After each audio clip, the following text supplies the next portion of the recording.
Apprendre à distance avec Madame Ajar.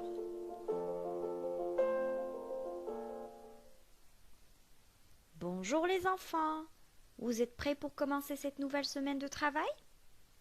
Bien, allez, on commence.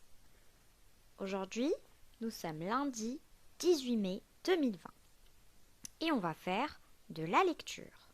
Il s'agit du texte « 2 lettres pour Zara ». Bien. Tout d'abord, prenez votre livre Millefeuille et ouvrez-le à la page 118. C'est bon? Bien. Voici donc la page 118. Je vais lire ce texte. Suivez avec moi. Mais avant de le lire, regardez cette image. Que voyez-vous? Une petite fille, bien. Assise sur un canapé, très bien. Et qu'est-ce qu'elle est en train de faire? Elle est en train de lire une lettre. Comment le sait-on? Très bien, parce qu'en bas, il y a une enveloppe déchirée, ouverte. On en conclut donc qu'il s'agit d'une lettre. Très bien. Passons maintenant à la lecture. 2 lettres de Zara. Nancy, le 15 mars. Bonjour Sandrine. Le maître nous avait parlé de cette correspondance avec une classe de Paris. Mais cela ne m'a pas empêché d'être bien étonnée lorsque j'ai reçu ta lettre. C'était la première fois que je voyais mon nom écrit sur une enveloppe. En classe, nous avons appris que dans la première lettre à son correspondant, il ne fallait pas oublier de se présenter. Je m'appelle Zara, mais ça, tu le sais déjà. Je suis marocaine, mais j'habite en France depuis presque 10 ans. Je viens d'avoir 11 ans et, comme toi, je suis au CM1. Je vis à Nancy avec mes parents, mes 2 frères et ma sœur. Je ne sais pas trop ce que je pourrais encore te raconter. D'habitude, les lettres que j'écris, c'est mon père qui les dicte. J'espère, moi aussi, que cette correspondance durera très longtemps. Je t'embrasse, Zara. Très bien. Alors, on va maintenant voir la structure de cette lettre. Nous avons dit la dernière fois qu'il nous faut toujours mentionner la ville et la date de l'expéditeur. Donc ici, nous avons Nancy le 15 mars. Très bien. Ensuite, il faut une formule d'interpellation. Très bien. Ici, nous avons Bonjour Sandrine. Bravo. Et par la suite, le texte ou le corps de la lettre. Bien. Avant de signer la lettre, il faut toujours écrire une formule de politesse. Bravo. Et bien sûr, la signature à la fin de la lettre. Très bien. Alors, de quoi parle cette lettre? Cette lettre parle d'une correspondance entre 2 filles. Très bien.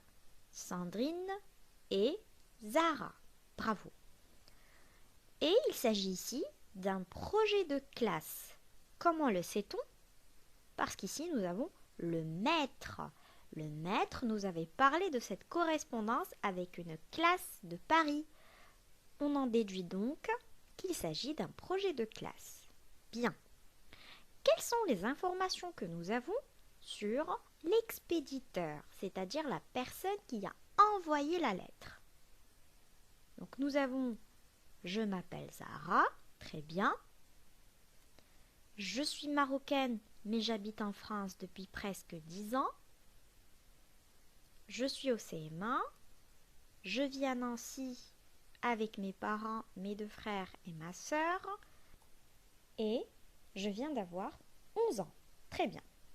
Maintenant, quelles sont les informations que nous avons sur le destinataire, c'est-à-dire la personne qui a reçu la lettre? D'abord, elle s'appelle Sandrine, très bien, et elle habite à Paris. Bien. Passons maintenant à la page 119. Je vais lire le texte, suivez avec moi. Nancy, le 20 mars. Bonjour Sandrine.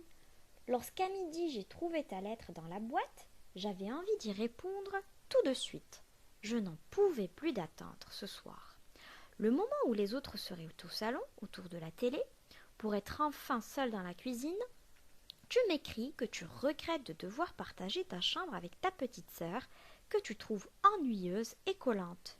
La mienne dort dans la même chambre que mes parents, et mes 2 frères occupent l'autre chambre. Moi, je dors dans le salon, sur un des divans. Valérie, une copine de classe, en était très étonnée. Cela ne me dérange pas de ne pas avoir de chambre pour moi, parce que je peux m'installer dans n'importe quelle pièce de l'appartement. Valérie, par contre, m'a expliqué qu'elle n'avait pas le droit d'entrer dans la chambre de ses parents et que son frère fermait la sienne à clé pour l'empêcher de toucher à ses affaires. Je trouve vraiment bizarre de se méfier ainsi de sa famille. Mais il est tard et je dois aller me coucher. Salut, Zara. Très bien. Donc ici, il s'agit aussi d'une lettre. Très bien. Comment le sait-on? Très bien. Ici, nous avons Nancy le 20 mars, donc la ville et la date. Ensuite, la formule d'interpellation. Bonjour Sandrine. Ensuite, ici, nous avons le corps de la lettre, le message. Tout en bas, la formule de politesse. Et bien sûr, la signature de Zara. Donc ici, il s'agit de Zara qui répond encore une fois à son amie, à sa correspondante Sandrine, pour la remercier de lui avoir envoyé une lettre, et elle lui explique donc qu'elle n'a pas de chambre à elle toute seule, mais que cela ne la dérange pas. Regardez maintenant ici tout en bas. Nous avons Evelyne Kuhn, Zara, Castor Poche Flammarion, 2014. Bien. Il s'agit donc de l'auteur, l'édition, la date de parution et du titre. Très bien. Nous allons le faire ensemble. Quel est donc le titre de cette histoire? Très bien, 2 lettres de Zara. L'auteur, il s'agit d'Evelyne Kuhn. Très bien. L'édition, Castor Poche Flammarion. Bien. La date de parution, 2004. Et le genre, donc il s'agit ici d'une lettre. Très bien.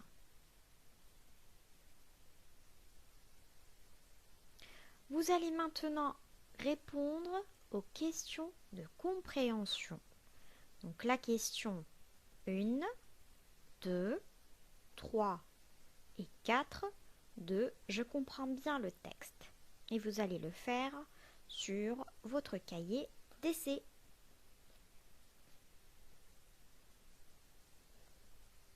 Voilà, on se retrouve tout de suite pour une nouvelle vidéo. Au revoir les enfants.